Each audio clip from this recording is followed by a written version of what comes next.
This is episode 267 of the Fearless Launching Show. I'm your host, Ann Samoylov, and today we're talking about 5 things to update or completely change before you launch your course or coaching program again.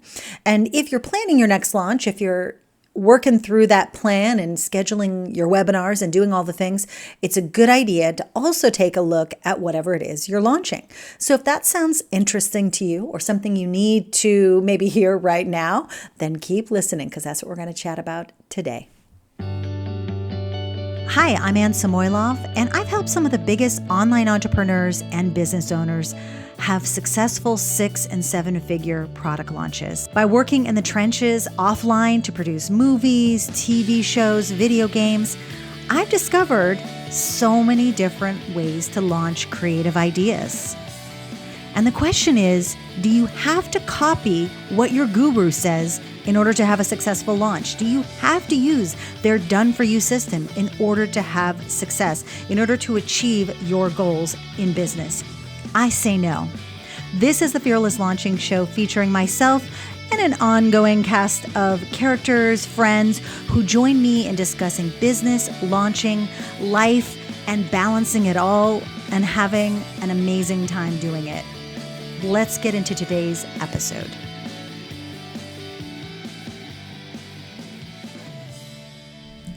Hey there, so welcome back. Thanks for joining me again today. Hopefully you've been enjoying our latest episodes and that they've been valuable to you, helping you make progress toward your next launch, your promotion, whatever campaigns you're running, so that you can be working smarter towards those sales and with less frenetic energy. That's what I'm working on myself. That's what my clients are working towards.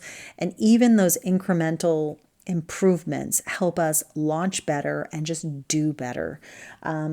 Today I'm going to share with you 5 things that you can do, really simple things. I've written about this on the blog, but I decided, you know what, I'm going to just do a short little episode. And if someone is working on their product, their digital product, their online course, or even a coaching program that has a curriculum element to it, today we're going to talk about 5 things that I always go through when I'm in that process, because I'm in that process.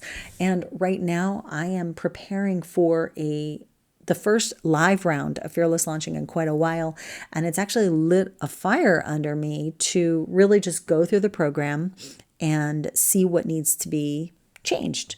So we're going to talk about that process, and I'm going to share with you the 5 things that I'm doing and the 5 things that you can do. And these are things that I've done going through Marie Forleo's B-School program, which for a couple of years in a row, maybe 3 actually, I was the person going through the program every single year to make updates and to look for different things that needed to be updated.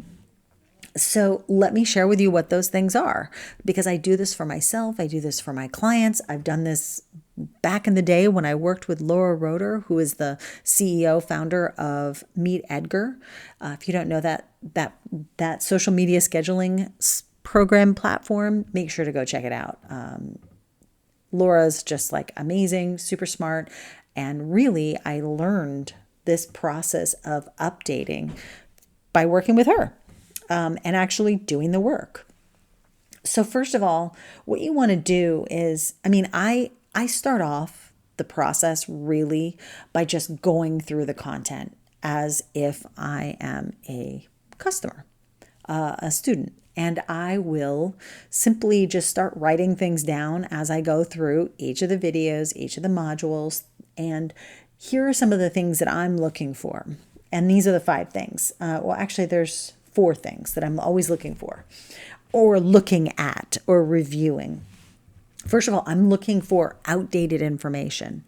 And the great thing is that Fearless Launching has been so foundational that I was worried about this, because the last time I think I updated the program was maybe a couple years ago at this point. And I thought, oh gosh, what is going to be outdated and just no longer relevant? But the great thing is that the most that I found that was outdated was me talking about the tools I use, which, hallelujah for that. That stuff can be edited out or just re-recorded. But I'm looking for outdated information, stats. You're also looking for outdated visuals, meaning if, let's say, this is something that we did when I was working with Laura, but like she had a Twitter course and Twitter kept changing their interface. And I don't know about you, but when you're taking a course on something, you want the tutorials to look the same as it does in the actual platform. And so that was definitely a challenge in those couple of years that we were updating the program and creating this Twitter program, was keeping it updated, keeping the training looking exactly like what was on the actual screen, what was live. And, this kind of comes the challenge of updating tech products because the interface might change. And, imagine teaching a Facebook course and how many times Facebook has changed over the years. You literally are updating a couple times a year, maybe even more. So look for that outdated info, look for any outdated visuals. Those are also, it's really important to look for those because, if you're mentioning other companies, they're likely going to have branding changes over the years. You can't just let something sit for 7 years and then you go back, you go, oh, wow, that really doesn't look like it is. They change their websites, things change. Well, they disappear. Sometimes they'll just be completely not there anymore. So make sure that what you're sharing is actually accurate and up to date. The next thing, and this is something that comes up a lot, I think, with clients, the bigger clients who like to use a lot of references and examples, is that we have to draw the line between what is just a really good example and what is current or currently exists. Now, this doesn't happen all the time for me. And also, who is somebody that we still want to support by mentioning them, right? So there might be, imagine someone had mentioned Trump or someone who there's varying opinions on, let's say, President Trump, or someone like Bill Cosby or whatever. Like there are people that are in the news that people have different reactions to. And so even references like that, you have to be really careful and clear on because if you mention them, it's almost like you're supporting them in some way. So it doesn't have to be good or bad. And you can definitely use references in your material, and using examples is a great way to get people to be like, oh, this is actually something for real that this other real business or person has done. I always err on the side of go for references of things that are a little bit not super current. And I'll tell you why. Because those, like an established brand, let's say like Anthropologie, or if you mention an existing editorial kind of magazine like Fast Company, they have been around for a while, okay? And they have very clear brand values. And so I just think it's important to just look for those kinds of examples.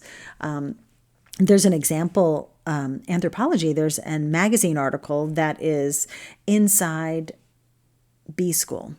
And without even talking about it, like every single year, I was going to the link, making sure it was actually accurate and that it was still at that same place and that, there was nothing weird going on with Anthropologie. And that has been one of those references that gets to stay year after year because it is such a powerful example and it's such a powerful article that we share inside B School. But there are other ones that aren't so great and that do disappear, and that you have to make sure that if you mention something in your online course, if you mention someone in your online coaching program, that people can, or a book even, that people can still access that. Because even if you don't link to it outright, people will become curious and they will want to, oh, Anne mentioned that book. I'm going to go over there and get that book. Wow, that book is out of print.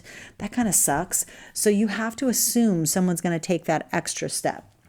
References are really important. The next thing I'm looking at as I'm going through Fearless Launching is the design of the program. And, it's become more and more apparent that in the past, I feel like even though my aesthetic is always very simple, I wasn't loving these black slides like interspersed with white slides on my modules. And I thought, is that really important? And the way the fonts were treated, I was going nuts when I saw this. I'm like, ugh. So now we're redoing all of those visuals, and there was a lack of consistency because of just new things added to the program over years with the worksheets and the downloadables. And so I was like, yeah, this has to all be made consistent. And so sometimes you don't know what you don't know until you've done something a few times, but if you can start with consistent slides and consistent font treatments and consistent worksheets and workbooks and downloadables, then you're definitely ahead of the game.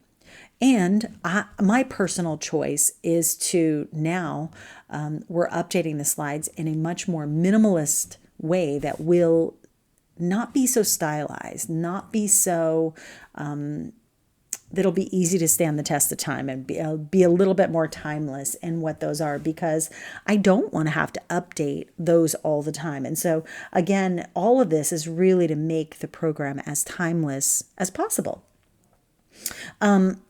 As I'm going through the program, this is number 4, I'm also looking for new things that pop up in my head. I'm like, well, what about this? Why didn't I add this in before?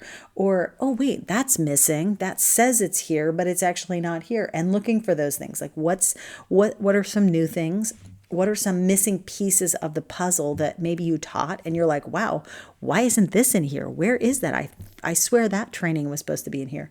You really discover some things that are missing from your training, from your course or your program, or whatever educational experience you've created when you go through it and really think through the process and think, gosh, no wonder this would have been confusing for someone. Or there is one module that we're completely redoing because I just feel like it needs to be stronger overall. Like all the information is there. It's just the way that I presented it. I feel like it could be stronger. And it's the offer module, which is the first module is about the overview of the launch process. And yes, we're making some changes to that. But the next module 2, is all about the offer. And it's all about what I talked about in the last episode a little bit, which is figuring out what you're going to launch, figuring out what that's going to look like and who your customer is and who the right audience for that thing is, and really figuring out, is this a good offer, or how do I adjust this offer? What is an offer? Is an offer your product, or is an offer the experience, and is it more about what someone is going to get from this product? So I feel like there's more information there, and that's going to be a completely new module for us. Anyways, so those are some of the things. The final thing that I do is I like to look at all the materials all at once. So when I say all the materials, I like to look at any of the downloadables, any of the Google Docs, because we have some working